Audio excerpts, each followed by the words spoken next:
Bienvenue sur Comme3Com, une production du blog wowcomcebo.fr.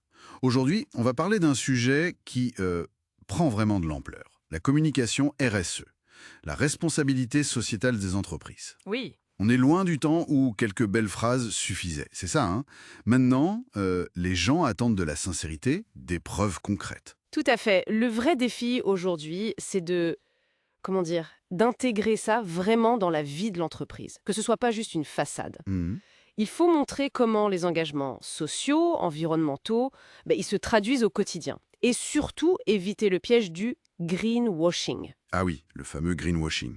Voilà, cette communication un peu verte en surface, mais qui cache pas grand-chose derrière. Donc si je comprends bien, avant même de penser communication, la RSE doit être ancrée dans la stratégie. C'est pas juste un projet à côté, hein. C'est exactement ça. C'est le point de départ. Et ça implique plusieurs choses, en fait. D'abord, il faut une politique RSE claire. C'est-à-dire?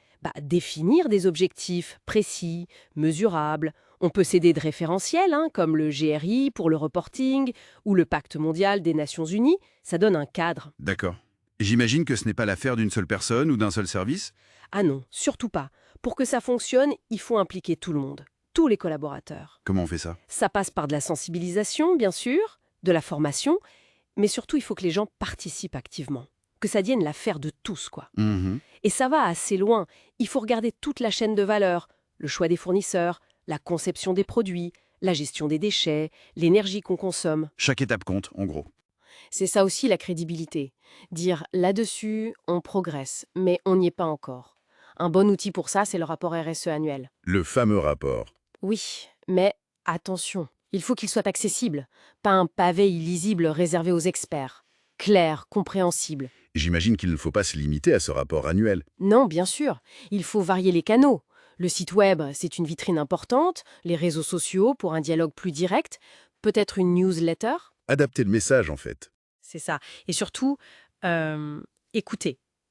Écoutez les parties prenantes, les clients, les salariés, les fournisseurs, les riverains. Les écouter comment?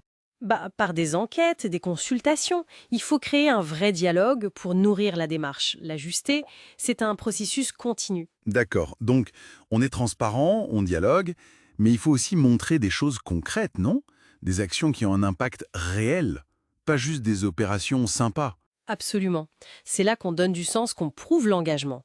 Et les actions, elles peuvent être très variées. Par exemple? On peut soutenir des projets associatifs qui sont alignés avec les valeurs de l'entreprise.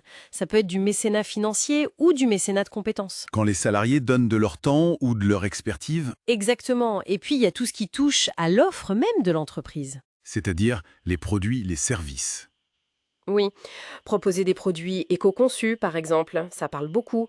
Réduire l'empreinte carbone, utiliser des matériaux recyclés, penser économie circulaire. Moins de gaspillage, plus de durabilité. Voilà. Et il ne faut pas oublier l'interne.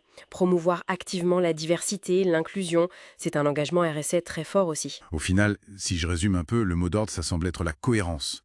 Cohérence entre le discours et les actes. C'est ça qui fait l'authenticité. C'est tout à fait ça. L'authenticité, la cohérence, la communication la plus efficace, c'est celle qui reflète vraiment ce que l'entreprise est, ce qu'elle fait. Et comment on y arrive? Pour que ça sonne juste? Déjà, utiliser un langage simple, clair, éviter le jargon marketing un peu pompeux, quoi. Mhm. Et puis, laisser parler les preuves et les gens. Mettre en avant des témoignages, Oui, des collaborateurs, des clients, des partenaires. Leurs mots ont souvent plus de poids. Et puis, il y a une forme d'authenticité à reconnaître ses limites. oser dire qu'on n'est pas parfait. Exactement. Dire voilà où on en est et voilà les points sur lesquels on doit encore bosser.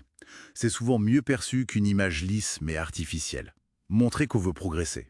Donc, pour résumer, une communication RSE réussie, qui marque les esprits et qui est crédible, ça repose sur l'authenticité, la transparence et surtout des actions concrètes, des preuves d'un engagement réel. C'est ça. Et tout ça, ça amène une question intéressante pour réfléchir un peu plus loin. Comment une entreprise peut-elle s'assurer que sa démarche RSE ne soit pas juste perçue comme une façade, mais vraiment comme une transformation profonde, sincère de ses pratiques? Rendez-vous au prochain épisode.